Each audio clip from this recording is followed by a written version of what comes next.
Corinthiens 14, le verset 2. En effet, celui qui parle en langue ne parle pas aux hommes, mais à Dieu, car personne ne le comprend, et c'est en esprit qu'il dit des mystères. Voilà, c'est clair. Celui qui parle en langue, ce n'est pas aux hommes qui parlent. Donc, ce n'est pas une langue qu'on peut comprendre. C'est à Dieu. Et la Bible précise que c'est en esprit qu'il dit des mystères. Parce que certaines personnes souvent se disent, mais vous racontez quoi? Oui, ce n'est pas une langue qu'on peut comprendre. C'est en esprit que la personne est en train de dire des mystères. C'est par la foi qu'on reçoit le baptême du Saint-Esprit. Il y a des gens qui croient que les autres font exprès ou alors ils sont en train d'inventer. Peut-être que certains font exprès. Mais normalement, quand tu es baptisé du Saint-Esprit, il y a comme quelque chose qui est en toi. Et chaque fois que tu pries à un certain moment, ben, tu peux décider de parler en langue. C'est en toi. Le baptême est là, l'onction est là, la puissance est en toi. Amen. Donc tu pries à un certain moment, tu commences. Tu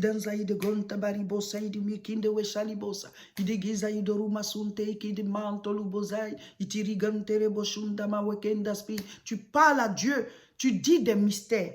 Toi-même, tu peux ne pas comprendre ce que tu dis. Amen. Mais dans ton esprit, tu sais que tu es en train de parler à Dieu. Tu es renouvelé, tu es connecté.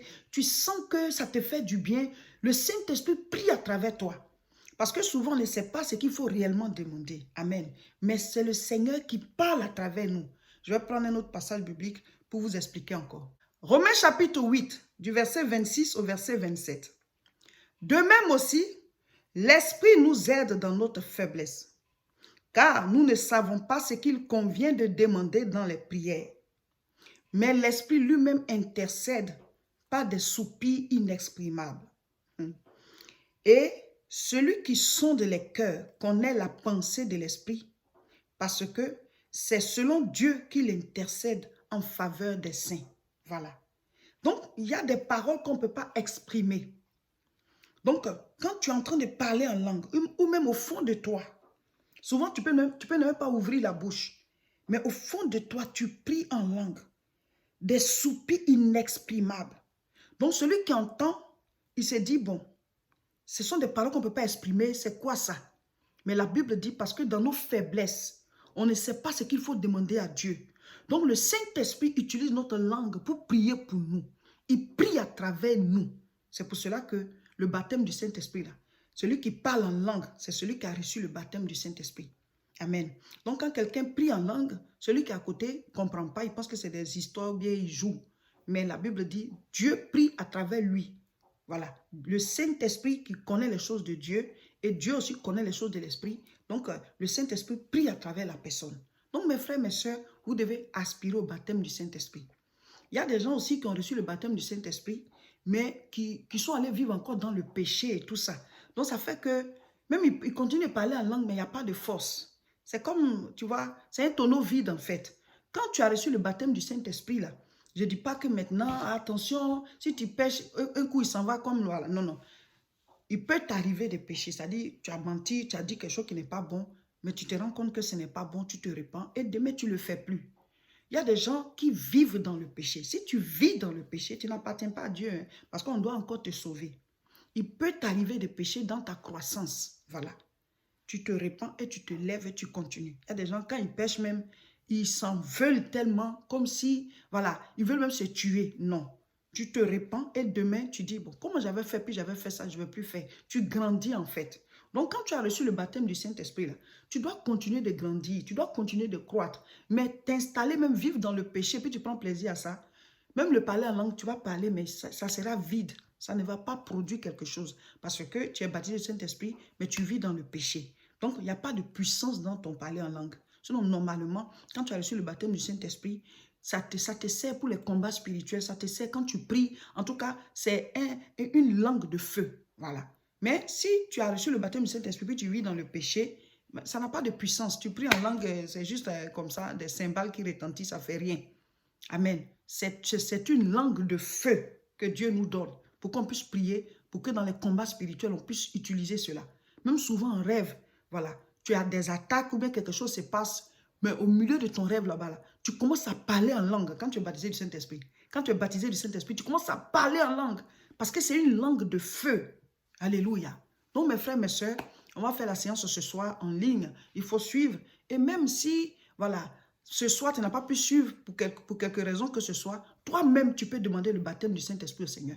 Toi-même, tu peux le demander. Dieu ne fait point exception de personne. Tu peux dire, Seigneur, j'aspire au baptême. Et ne te décourage pas. Frappe, frappe, frappe, jusqu'à ce qu'il l'ouvre. Amen. Dans ce temps de jeûne-là, on doit prendre de bonnes habitudes et ça doit nous rester. Voilà, ça doit nous rester.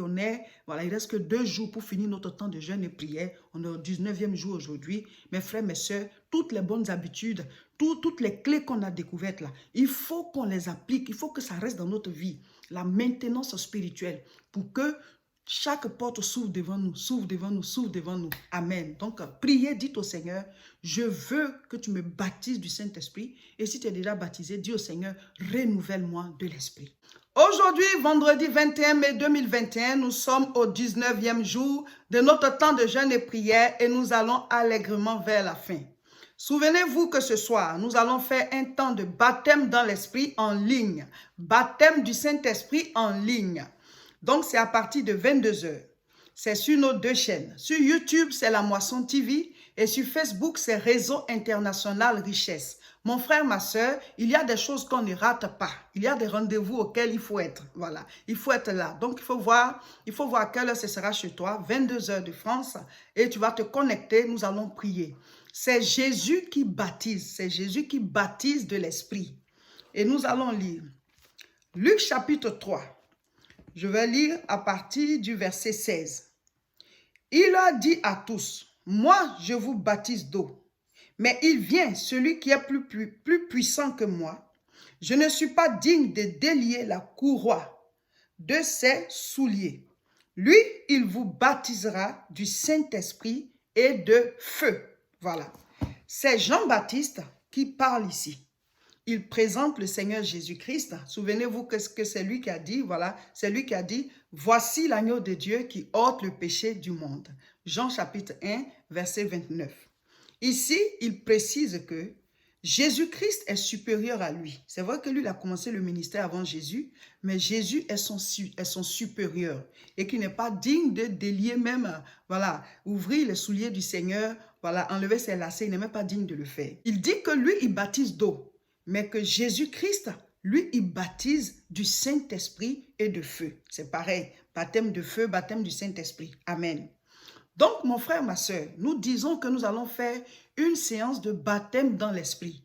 Mais en fait, c'est le Seigneur Jésus-Christ qui va baptiser. Il baptise qui il veut, comme il veut, quand il veut. Mais on peut créer des circonstances pour demander le baptême du Saint-Esprit.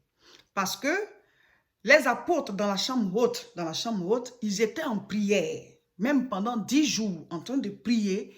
Et le Saint-Esprit est venu, ils ont tous été baptisés, ils ont reçu des langues semblables à des langues de feu. Amen. Et nous sommes dans la période, voilà, de la Pentecôte. Nous célébrons la Pentecôte. Dans cette période, le dimanche 23, la fin de notre jeûne, ce sera la Pentecôte de manière officielle, mais nous sommes dans la période. Donc aujourd'hui, vendredi, à 22 h heure de France, on va faire une veillée de prière en ligne. Une mini-veillée, on ne va pas aller jusqu'au petit matin. Nous allons prier, nous allons écouter la parole de Dieu. Ensemble, nous allons crier à Dieu et le Saint-Esprit va baptiser. C'est-à-dire, il va descendre sur nous. C'est le Seigneur Jésus-Christ qui baptise, voilà. Mais quand il te baptise, il t'envoie le Saint-Esprit. Alors, il y a recevoir le Saint-Esprit et il y a être baptisé du Saint-Esprit. Jean chapitre 3, je lis à partir du verset 3. Jésus lui répondit, en vérité, je te le dis, si un homme n'est né de nouveau, il ne peut voir le royaume de Dieu. Nicodème lui dit, comment un homme peut-il naître quand il est vieux? Peut-il entrer dans le sein de sa mère et naître? Jésus répondit, en vérité, je te le dis, si un homme n'est né d'eau et d'esprit, il ne peut entrer dans le royaume de Dieu. Ce qui est né de la chair est chair, ce qui est né de l'esprit est esprit. Donc je disais que il y a recevoir le Saint-Esprit et il y a être baptisé du Saint-Esprit. Les apôtres qui suivaient le Seigneur pendant tout son ministère, ils avaient le Saint-Esprit. Ils avaient déjà reçu le Saint-Esprit. Mais n'empêche que Jésus-Christ leur a dit, ne quittez pas Jérusalem. Vous allez être baptisés du Saint-Esprit. Le jour où tu acceptes Jésus-Christ, le jour où tu confesses tes péchés et que tu décides de te donner à lui, ce jour-là, tu es né de nouveau. Tu es né dans l'Esprit. Donc, tu as reçu le Saint-Esprit. Mais tu n'es pas encore baptisé du Saint-Esprit. Il y a des gens à qui Dieu fait la grâce. Le jour qu'ils sont nés de nouveau, ils reçoivent l'Esprit et ils sont baptisés en même temps de l'Esprit. Le signe extérieur du baptême du Saint-Esprit, c'est le parler en langue. Amen. C'est le parler en langue. Tu es rempli, tu reçois l'effusion et tu commences à t'exprimer en une nouvelle langue. Dès l'instant où tu es baptisé du Saint-Esprit, tu as maintenant accès aux dons spirituels. Tu peux manifester plus facilement le fruit de l'Esprit. Actes chapitre 1, je lis à partir du verset 4. Comme il se trouvait avec eux, il leur recommanda de ne pas s'éloigner de Jérusalem, mais d'attendre ce que le Père avait promis, ce que je vous ai annoncé, leur dit-il. Verset 5. Car Jean a baptisé d'eau. Voilà. Jean, lui, il a dit, voici celui qui baptise du Saint-Esprit. Et lui, maintenant, Jésus, il parle et il dit aussi, car Jean a baptisé d'eau, mais vous, dans peu de jours, vous serez baptisés du Saint-Esprit. Amen. Donc, je lis maintenant le verset 8. Mais vous recevrez une puissance, le Saint-Esprit survenant sur vous, et vous serez mes témoins à Jérusalem, dans toute la Judée, dans la Samarie et jusqu'aux extrémités de la terre. Tu reçois une puissance et c'est cette puissance-là qui te permet de rayonner, de faire l'œuvre, d'accomplir ta destinée, en tout cas ta part à laquelle Dieu t'appelle pour pouvoir gagner, aider les gens autour de toi, impacter, accomplir ta destinée. Amen. Donc, vous recevrez une puissance, le Saint-Esprit survenant sur vous et vous serez mes témoins. On a plusieurs manières de témoigner. Moi, je témoigne par la prédication. Il y en a qui vont témoigner par les dons. Il y en a qui vont témoigner en aidant les pauvres. Il y en a qui vont témoigner en s'occupant des veuves et des orphelins. Il y en a qui vont témoigner en composant des cantiques. Il y en a qui vont témoigner en écrivant des livres. Chacun doit trouver à quel niveau il va témoigner. Mais le Saint-Esprit en toi va te donner la puissance, la force pour pouvoir faire ça pour qu'il y ait de l'impact. Donc, le baptême du Saint-Esprit, là, c'est pour accomplir la mission de Dieu dans nos vies et à travers nous pour la vie des autres. Actes chapitre 2, à partir du verset 1. Le jour de la Pentecôte, ils étaient tous ensemble dans le même lieu. Tout à coup, il vint du ciel un bruit comme celui d'un vent impétueux. Alléluia! Et il remplit toute la maison où ils étaient assis. Des langues semblables à des langues de feu leur apparurent, séparées les unes des autres et se posèrent sur chacun d'eux. Amen. Des langues semblables à des langues de feu. Et ils furent tous remplis du Saint-Esprit et se mirent à parler en d'autres langues, selon que l'Esprit leur donnait de s'exprimer. Amen. Donc ce jour-là, ils étaient assemblés en train de prier, toujours au même lieu. Et là où ils étaient assis à la chambre haute en train de prier, la Bible dit qu'il y a un vent qui est venu comme un vent impétueux. Voilà, avec du bruit dans tout le lieu où ils étaient. Et des langues semblables à des langues de feu est descendu sur chacun d'eux. C'est après qu'on a vu qu'ils étaient même 120. Voilà, donc 120 langues de feu. Dieu les a comptées, chacun a reçu pour lui. On dit chacun s'est mis à parler en une nouvelle langue. Alléluia. Ils étaient remplis, inondés. La gloire de Dieu était dans la salle ce jour-là. La Bible dit que le Saint-Esprit est venu comme un vent impétueux. Et ça, ce n'est pas seulement pour les apôtres et les disciples. C'est pour tous les chrétiens. Il dit, demandez, vous recevrez. Si tu demandes, tu vas recevoir. Et ce jour-là, il s'est passé un miracle. C'est que la foule qui a été attirée, quand ils sont venus là, chacun les entendait parler dans sa propre langue. Comme si les gens là, ils parlaient la même langue que eux. Voilà, c'était un miracle. C'était un miracle. Dieu peut utiliser le parler en langue pour faire un miracle. Il peut utiliser le parler en langue pour parler à quelqu'un. Amen. Pendant que toi, tu es en train de parler ta langue, le parler en langue, tu pries dans le parler en langue, quelqu'un peut entendre ça dans sa langue si Dieu veut faire un miracle. Ça, c'est un miracle. Mais en général, le parler en langue, les gens ne comprennent pas. Aujourd'hui, nous lisons Luc chapitre 19. Voilà, chers frères et sœurs, nous sommes presque à la fin, mais on n'est pas encore à la fin. Voilà. Donc, encore un peu de courage. On va continuer jusqu'au dimanche 23. Ce dimanche 23 mai, ce sera la fin de notre temps de jeûne et prière, mais c'est aussi la Pentecôte. Voilà. Donc, on va faire le baptême du Saint-Esprit en présentiel à l'église de Tourcoing. L'adresse est 48 rue Saint-Omer, 59 200 Tourcoing.